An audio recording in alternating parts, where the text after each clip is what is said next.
Hi, my name is Tiffany Mark, and I'm going to be describing how the concepts of Porter's 5 forces and the SWOT analysis is used at my work, Venture Logistics, and how I use it operationally as an operations manager every day.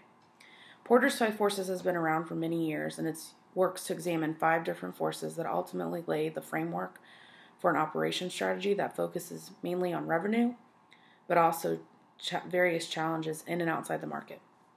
So there's 5 forces in the Porter's 5 forces. Number 1 is the threat of entry.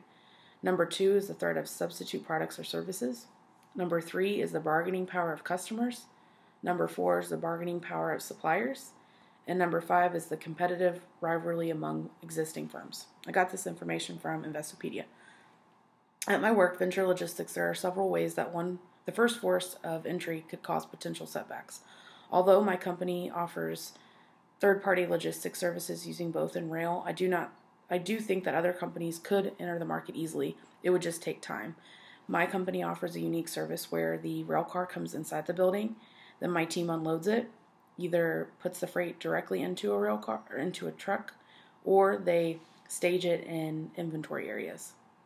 I do think though that they would have numerous barriers a company would have to overcome, but it could be done. I do not think a buyer could replace the products or services we offer because it's unique and cost effective.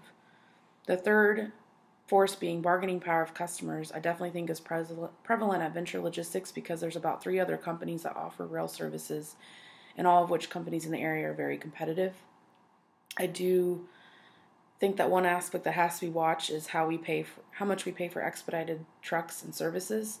In Indianapolis, there's a major truck shortage, so with that, we sometimes have to pay more for expedited trucks to get our operations done. The third and final force is the competitive rivalry among existing firms. I think this could be a problem in the future with all the technology that is still coming up. I think it'll take at least 10 years, but with technology like drones and other things, it's hard to really tell what could happen with the modes of transportation. But I think rail is something that's going to be around for a while.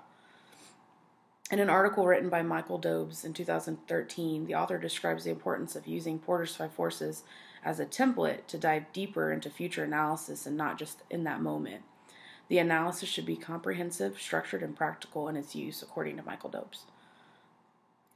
It's important to stop in a situation arises and examine the potential forces that are present, because as Dobbs states, many people when using the 5 forces do not fully use the template as it's intended, and there's a large gap in depth and utilizing the forces.